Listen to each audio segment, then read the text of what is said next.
Hello दोस्तों, welcome to जामिन MLT tutor. आज मैं आपको बताने जा रहा हूँ कि इरेथ्रोसाइट सेडिमेंटेशन रेट क्या होता है, ईएसआर क्या होता है, ये किन कंडीशन में बढ़ता है, ये किन कंडीशन में घटता है, इसकी नॉर्मल वैल्यूज़ मेल में क्या होती है, फीमेल में क्या होती है। सो गाइस करते हैं वीडियो को स्टार्ट। तो गाइस इसका टर्म का मतलब समझते हैं कि ये इरेथ्रोसाइट सेडिमेंटेशन से क्या मुराद है, मतलब क्या मतलब है इसका। तो गाइस इरेथ्रोसाइट का मतलब होता है आरबीसीज, जैसा हम सबको पता है। सेडिमेंटेशन का मतलब होता है सेटल डाउन, मतलब नीचे बैठना। तो guys ESR is a blood test that measure how fast red blood cell settle down in a specialised test tube within 1 our.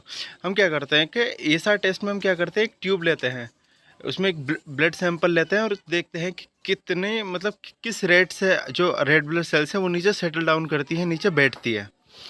तो गाइज इसके बाद हम देखते हैं there are two main methods use to measure ESR. ESR को measure करने के लिए हम दो मेथड का यूज़ करते हैं, western green method and Wintrobe method.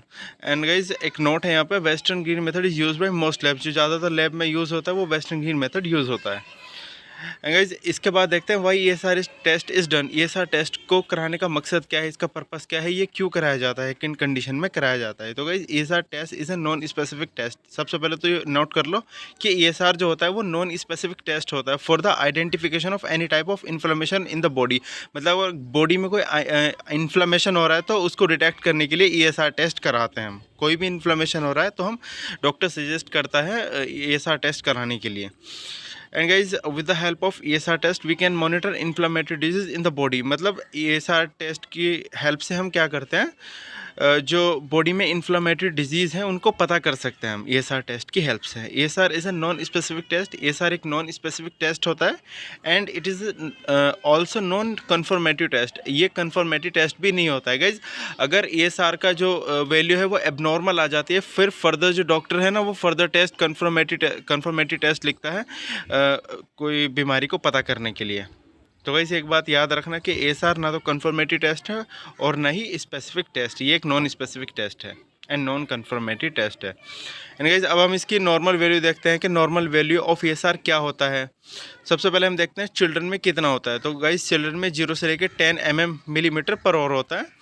And guys second है मैन में होता है 0 से लेके 15 पर आवर।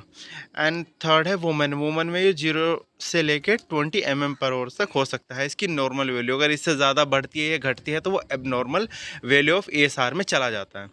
एंड गाइज अब हम कुछ कंडीशन देखते हैं कि लो ईएसआर किन कंडीशन में आता है, कौन कौन सी ऐसी कंडीशन है, हाई किन में आता है, मॉडरेट हाई ईएसआर किन में आता है। सो गाइज अगर ईएसआर की वैल्यू लो आ रही है तो वो सिकल सेल एनीमिया में आ सकती है, ल्यूकेमिया में आ सकती है, और हाई टीएलसी काउंट अगर आया तो तब भी हमारी ईएसआर की वैल्यू लो हो सकती है। इसके बाद मॉडरेट हाई ईएसआर देखते हैं।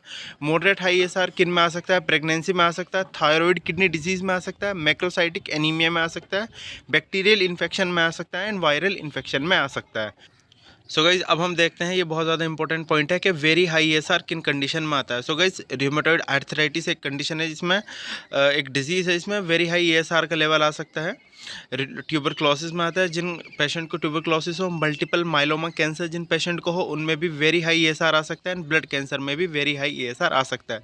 सो गाइज आपको हमारी वीडियो कैसी लगी आप कमेंट करके बता सकते हैं। एंड गाइज अगर आपको एमएलटी से रिलेटेड या आप बीएमएलटी या डीएमएलटी या मेडिकल स्टूडेंट है तो गाइज़ हमारे चैनल को सब्सक्राइब कर लीजिए, क्योंकि हमारे चैनल पर लैब से रिलेटेड या जितने भी लैब टेस्ट है या एमएलटी डीएमएलटी के जो जितना भी सिलेबस है उससे रिलेटेड यूजफुल वीडियोस मिलती रहती हैं।